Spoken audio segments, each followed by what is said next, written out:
दोस्तों आज हम पढ़ने वाले हैं श्वसन तंत्र। श्वसन का मतलब क्या होता है उसको जरा से समझिए।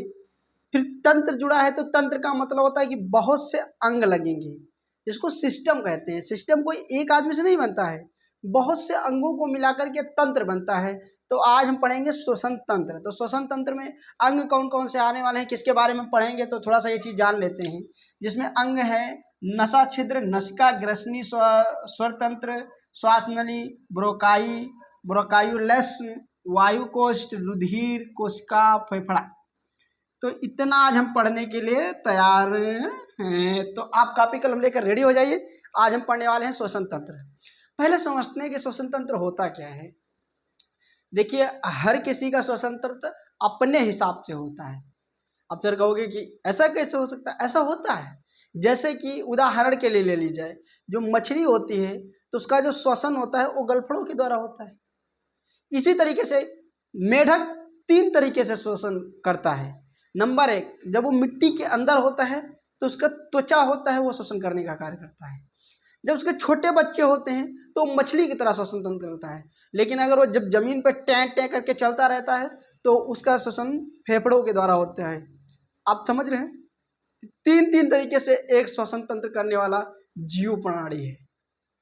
लेकिन जो मानव है, मानव में जो श्वसन होता है वो मुख्य नाक के द्वारा से होते हुए फेफड़ा तक पूरी क्रिया संपन्न होती है, जिसको हिंदी में कहा जाता है ऑक्सीकरण। क्योंकि पूरा खेल जो है वो ऑक्सीजन का है, O2। पूरा खेल है O2 का। तो आज हम समझेंगे कि कितना प्रतिशत अंदर ऑक्सीजन जाता है, कितने प्रतिशत जलता है, जलने के बाद कितने प्रतिशत फिर बाहर आता है, क्या क्या होती है, कैसे प्रक्रिया संपन्न होती हैं। तो उसके लिए आप लोग रेडी हो जाइए कॉपी कलम लेकर के। तो आज हम पढ़ेंगे श्वसन तंत्र। देखिए होता क्या है, श्वसन तंत्र में 2 चीज़ होती है, एक होता है निःश्वसन, एक होता है निःश्वसन, जिसको कहा जाता है, आप अंग्रेजी में देख लीजिए थोड़ा सा, इनहालेजेशन, एक्सहालेजेशन। जब हम अपने श्वास को अंदर लेते हैं वो हम करते हैं निःश्वसन, जब उसको हम बाहर करते हैं तो उसे कहते हैं निःश्वसन। इसी को पूरा पढ़ना है कि जब हम अंदर ऑक्सीजन लेते हैं तो फिर कैसे लेते हैं। तो आप देखिए, हम हवा मुंह से भी ले लेते हैं और नाक से भी ले लेते हैं, दोनों तरीके से हो जाता है। लेकिन अगर देखा जाए तो जो मेन सिस्टम होता है, कभी कभी होता है ना कि काम तो दोनों कर देते हैं, लेकिन मुख्य कारक करने वाला कौन होता है वो जरा से समझिए। तो नाक से लिए हैं, मुंह से लिए हैं, सांस दोनों जाती हैं। दोनों से इसलिए चला जाता है क्योंकि यहाँ तक आने में जो 2 भाग हैं वो अलग अलग तो जरूर हैं, लेकिन अभी रास्ता एक है। जब रास्ता बट जाएगा तब अलग की बात है। बटेगा कहाँ से उसको पढ़ेंगे अभी लास्ट टाइम तक। तो जब हम अपने 2 मतलब हमारा जो नाक होता है उसमें 2 छिद्र होते हैं, एक जोड़ी छिद्र पाए जाते हैं जिसमें रोए होते हैं। जो रोयों का कार्य होता है वो हमारे जो बाहर से हवा आ रही है उसमें धूल कण मिट्टी जो आती है उसको रोकने का कार्य करता है। लेकिन मान लो जबरा फैन कोई आ जाए, कहे कि मैं तो भाई ऑक्सीजन के साथ आया हूँ, ऑक्सीजन के साथ ही जाऊँगा, तो उसके अंदर एक श्लेष्मिक पदार्थ पाया जाता है। वो कहता भाई ऐसे कैसे जाओगे, यहाँ पे बहुत तगड़ी चेकिंग चल रही है, गार्ड वहाँ का मैं हूँ भाई, मेरे होते हुए हो ही नहीं सकता है। और फिर क्या होगा, आपको वो तुरंत पकड़ के एकदम खींच लेगा और अपने वही श्लेष्मिक पदार्थ में एकदम जबेड़ लेगा। जैसे स्पाइडरमैन में नहीं क्या होता है कि वो पूरा एकदम दिखाता है कि बस अब तुम कहाँ जाओगे, तुमको पकड़ लेंगे, जकड़ लेंगे। इसी तरीके से हमारा जो श्लेष्मिक पदार्थ होता है वो जो धूल कण होते हैं उसको अच्छे से एकदम तगड़े से रोक लेते हैं। अब शुद्ध ऑक्सीजन अंदर जा रही है। ऐसे कैसे हुआ, शुद्ध ऑक्सीजन कैसे हो सकता है? हाँ, ये सवाल पैदा होता है हमारे बीच में। समझिए जरा सा, जब हम ऑक्सीजन मुंह के अंदर लेते हैं तो उसमें 21% ऑक्सीजन होती है और 0.3% कार्बन डाइऑक्साइड होती है और 78% नाइट्रोजन होती है। यही बात आपको ध्यान में रखना था कि कितने प्रतिशत हमारे मुंह के अंदर ऑक्सीजन जाती है, कितने प्रतिशत हमारे मुंह के अंदर कार्बन डाइऑक्साइड जाती है और कितने प्रतिशत हमारे मुंह के अंदर नाइट्रोजन जाती है। तो हमारे वातावरण में आपको पता है कि जो बैलेंस है वो इसी प्रकार क्या है कि ऑक्सीजन 21% है और कार्बन डाइऑक्साइड 0.3% है और नाइट्रोजन जो है 78% है। तो जितना है उतना जाएगा ना। तो सिर्फ ऑक्सीजन मुंह के अंदर नहीं जाती है, मुंह के अंदर तीन गैसें जाती हैं, जिसमें एक होती है कार्बन डाइऑक्साइड जो 0.3% होती है, एक होता है ऑक्सीजन, जो ऑक्सीजन होता है वो 21% होता है, एक होता है नाइट्रोजन, और जो नाइट्रोजन गैस होती है वो 78% होती है। तो हमारे मुंह में नाक के द्वारा जब जाती है तो उसमें जो धूल कण होते हैं पहले तो रोंों में फंस जाते हैं, जब रोंों से अंदर जाते हैं तो श्लेष्मिक पदार्थ में फंस जाते हैं। ये सबसे ज़्यादा अगर जब देखना हो आपको तो आप एक जगह देख सकते हैं, किसी खेत में जाइए जहाँ पे गेहूं कट रहा हो, और जहाँ पे गेहूं कटता है तो वहाँ पे बहुत ज़्यादा एकदम बड़ा बड़ा कचरा जाते, तो पहले तो यहाँ रोंों में फंस जाता है, फिर अब तभी नहीं माने सांस बराबर ले रहे हैं तो जाके श्लेष्मिक पदार्थ में फंसता है। तो जब वो खखार करके थूकते हैं ना तो एकदम काला काला निकलता है, उसी का जो कार्य वो श्लेष्मिक पदार्थ का कार्य होता है। जब वहां से आगे बढ़ता है तो नसा छिद्र कितने हो गए, 2 जोड़ी। उसके बाद होता है नसका कपाट। जो नसका कपाट होता है वो भी, आप सोचिए अगर नसका कपाट बंद कर दिया जाए तो ऑक्सीजन हम नाक से ना लेकर मुंह से भी ले लेते हैं, क्योंकि हमारे अंदर नाक और मुंह और कान ये 6 कपाट हो जो एक जगह पे जाकर मिल जाते हैं। जैसे कि एक रास्ता बना हुआ है, इधर से रास्ता इधर से रास्ता, अब यहाँ पे आके मिलता है, तो ये कान का है, ये मुंह का है, नाक का है, तीनों जाकर यहाँ पे मिलते हैं। उसके बाद तय करते हैं कि किधर जाना है किधर नहीं जाना है। तो हमारे अंदर जब नसका कपाट में आता है, फिर आता है ग्रसनी। ग्रसनी आता है, अब ये जो हमारा कौवा है, कौवा आ, ये कौवा को कहते हैं ग्रसनी। ग्रसनी में क्या होता है, वहां पे दोनों रास्ते मिल जाते हैं। तो जब कभी कभी कुछ होता नहीं कि कुछ चला जाता है तो कहते हैं कौवा मुंह खोल के दिखाओ खाए कि नहीं खाए, तो जब खाते तो एक कौवा दिखता है, उसी को कहता है ग्रसनी। ग्रसनी का मतलब होता है ग्रास करने वाला, इससे हम भोजन भी ग्रास करते हैं और हवा भी ले लेते हैं। तो अभी ग्रसनी पहुंचे हैं, श्वास नली नहीं पहुंचे हैं, क्योंकि श्वास नली और ग्रसनी में अंतर है, क्योंकि ग्रसनी श्वास नली के ऊपर पाई जाती है। ये जो ये वाला भाग होता है ग्रसनी का भाग होता है। ग्रसनी के नीचे होता है स्वर यंत्र, स्वर तंत्र होता है, जहां से हमारी आवाज आ रही है, हम बोल रहे हैं हलो हलो हलो, ये जो आवाज आ रही है, जो हवा निकल रही है, उसको कहा जाता है स्वर तंत्र, जिसका ये टेटुआ कहा जाता है। कोई कोई कहता है किसी किसी का टेटुआ बड़ा होता है। हमारे गांव में हम नाम ले लेंगे, एक व्यक्ति है उनका टेटुआ बड़ा है, तो कहते हैं उनका टेटुआ बड़ा है। तो वो जो टेटुआ होता है ना उसको कहा जाता है स्वर तंत्र। इसी से हमारे यहाँ आवाज बाहर निकलती है। जो लोग गूंगे हो जाते हैं उनका कुछ टेटुआ से सिस्टम गड़बड़ा जाता है, किसी की जीवान थोड़ा सा बढ़ जाती है तो हकलाने लगता है, वो जो सिस्टम पूरा होता है वो टेटुआ का है, जिसको स्वर तंत्र कहा जाता है, जिसको अंग्रेजी में जो कहते हैं लारेंक्स। फिर होता है श्वास नली। अब जो हमारी मेन लाइन पहुंची वो पहुंची है श्वास नली। अब इसको थोड़ा सा एक लाइन चित्र से समझ लेते हैं। यहां से चला, यहां से, अब यहां तक जो था नसा छिद्र यहाँ पे मिला, नसा छिद्र के बाद नसका कपाट मिला, नसका कपाट के बाद ग्रसनी मिला। अब ग्रसनी के बाद रास्ते हो जाएंगे 2। अब रास्ते कितने हो गए, रास्ते हो गए 2, जिसमें एक जाएगा भोजन की तरफ जिसको कहते हैं ग्रास नली, और एक होता जो जाएगा श्वास की तरफ उसको कहते हैं श्वास नली। जिस रास्ते से ऑक्सीजन जाती है उसको श्वास नली कहा जाता है, जिस रास्ते से भोजन जाता है उसे ग्रास नली कहा जाता है। तो अब श्वास नली पहुंचा। अब श्वास नली में एक ब्रोकाई होती है। अब ब्रोकाई किसे कहते हैं, ये सबसे अच्छी बात है विज्ञान में। अब ब्रोकाई के लिए समझना होगा कि अब यहां से भी 2 रास्ते बन जाएंगे। यहां से कितने रास्ते बने, 2 रास्ते। जब श्वास नली से आ रहा था रास्ता, जो श्वास नली से होके गुजरा, अब वहां से भी 2 रास्ते फूट गए। अब जब 2 रास्ते फूट गए तो इसका मतलब जरूर रूप से 2 जगह जाना है। तो हमारे जो मतलब लंग्स होते हैं, फेफड़े होते हैं, वो 2 होते हैं। जो कहा जाता है कि मानव शरीर में एक जोड़ी लंग्स पाए जाते हैं, फेफड़े पाए जाते हैं। तो अब 2 जगह रास्ते हो गए। तो ये जो रास्ता है, इसी रास्ते को कहा जाता है ब्रोकाई। फिर अब इसके अंदर भी रास्ते बन गए, जैसे कि ऐसे हृदय बनता है, सॉरी 1 मिनट, फेफड़ा बनता है।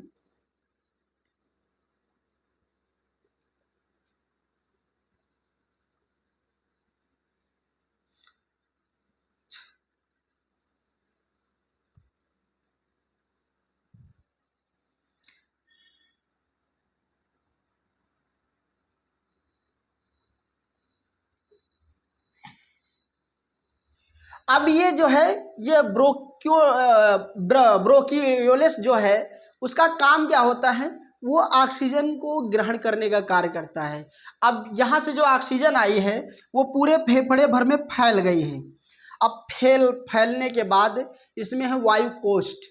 वायु कोष्ठ का काम क्या होता है, एक जो ऑक्सीजन आई है उसको उठा लेना, क्या करना, उठा लेना और उस ऑक्सीजन को रुधिर में छोड़ देना। अब रुधिर बेचारा, रुधिर कर ही क्या सकता है, रुधिर सुतता है। एक उसमें पदार्थ है जिसका नाम है हीमोग्लोबिन, कहता हट, सुत क्यों रहे हो, चलो तुम्हारा काम आ गया है, अब तुमको भागना है। और हीमोग्लोबिन सारी ऑक्सीजन को ले जा करके कहाँ पहुंचाता है, कोशिका में। अब पूरा जो सिस्टम पहुंचा है कोशिका में पहुंचा है, क्योंकि रुधिर के अंदर जो ऑक्सीजन ले जाने का कार्य करते हैं वो हीमोग्लोबिन होता है। अगर आपके चैप्टर में कोई सवाल आ रहा है कि हमारे शरीर में रक्त के साथ ऑक्सीजन पहुंचाने का कार्य कौन करता है, तो वो काम करता है हीमोग्लोबिन। हीमोग्लोबिन क्या करता है, ऑक्सीजन को लेता है और ले जाकर के पहुंचाता है कोशिका में। अब इसी से जुड़ेगा कोशिका। कोशिका में बहुत चीजें पाई जाती हैं, राना क्या, आरएनए, डीएनए, कोशिका केंद्र, राइबोसोम, न्यूक्लिक एसिड, जितना है सब कुछ पाया जाता है। लेकिन इसके अंदर एक चीज पाया जाता है, इसका नाम है माइटोकॉन्ड्रिया। अब ये जो माइटोकॉन्ड्रिया है, ये पूरा देख लीजिएगा, मैं समझ लीजिएगा। माइटोकॉन्ड्रिया क्या करता है, ऑक्सीजन को ले लेता है और उसमें जो कार्बन डाइऑक्साइड ऐसे नहीं बनता, जब किसी चीज का दहन होता है, गर्म होता है, उष्म होता है, उसमें कार्बन डाइऑक्साइड जो बनती है वो तुरंत क्या करता है, फिर दे देता है, कहता भाई ऑक्सीजन हमको दो, हमसे लो। अब भैया ये फिर क्या किया, ऑक्सीजन तो ले लिया माइटोकॉन्ड्रिया ने और तुरंत छोड़ दिया कार्बन डाइऑक्साइड छोड़ा, हीमोग्लोबिन ने लिया, फिर आकर के वायु कोष्ठ को दिया। ये जो गुबिकाएं हैं इनको वायु कोष्ठ कहा जाता है। लगभग 30 लाख पाई जाती हैं एक मानव के अंदर। और ये जब पाया, अब ये क्या किया, फिर हुमचा और हुमच के फिर बाहर कर दिया। अब समझिए इस पूरे चैन को, ऑक्सीजन ले गई तो हमारे नाक के द्वारा ग्रसनी कपाट होते हुए, श्वास नली से होते हुए फेफड़े में पहुंचा।